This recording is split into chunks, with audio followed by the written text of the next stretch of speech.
গ্রামের মসজিদের সামনে এক চাচা বসে আছেন। সামনে তিনটা ছেলে চুপচাপ কথা শুনছে। চাচা বললেন, বাবারা, ইসলাম আমাদের শেখায় সত্য কথা বলতে।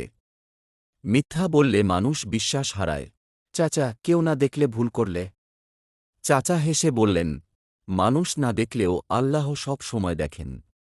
তাই সব সময় ভালো কাজ করো। দ্বিতীয় ছেলে জিজ্ঞেস করল, নামাজ পড়া কেন জরুরি?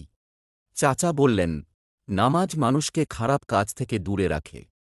এটা আমাদের মনকে পরিষ্কার করে। তৃতীয় ছেলে মাথা নিচু করে বলল, আমরা যদি কারো সাথে খারাপ ব্যবহার করি? চাচা বললেন, ক্ষমা চাও আর ভবিষ্যতে ভালো ব্যবহার করো। হযরত মুহাম্মদ সাল্লাল্লাহু আলাইহি ওয়াসাল্লাম আমাদের শিখিয়েছেন দয়া আর ভালোবাসা। তিন ছেলে একসাথে বলল, চাচা, আমরা ভালো মানুষ হব। চাচা দোয়া করে বললেন, আল্লাহ তোমাদের সঠিক পথে রাখুন।